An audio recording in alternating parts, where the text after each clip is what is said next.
Барша қазақстандықтар тезірек назар аударсын. Жедел хабарландыру. Сәлеметсіздер ме қымбатты көрермен, біздің арнамызға қош келдіңіз. Әлемде және Қазақстанда болып жатқан жаңалықтарды ең біріншілерден болып біліңіз келсе, арнамызға жазылып, лайк басыңыз. Елімізде кімдерге 7 миллион теңге берілетіні белгілі болды. Енді ауылдық жерлерге жұмысқа орналасқан дәрігерлер 7 миллион теңге алады. Бүкіл Қазақстан бойынша 9 мыңға жоқ түрлі бейіндегі медицина қызметкерлері жетіспейді.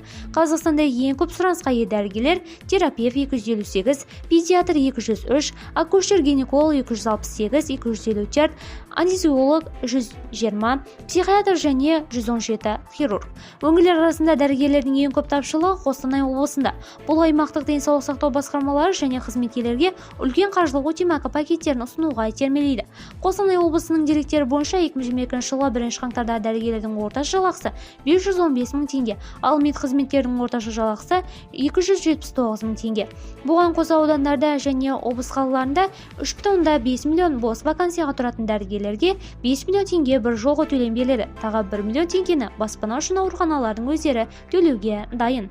Видеомыз кеңінен таралу үшін лайк басып жақындарыңызға таратуды ұмытпаңыз. Алайда жақсылық тарату, оны жасаумен кең екенін ұмытпайық.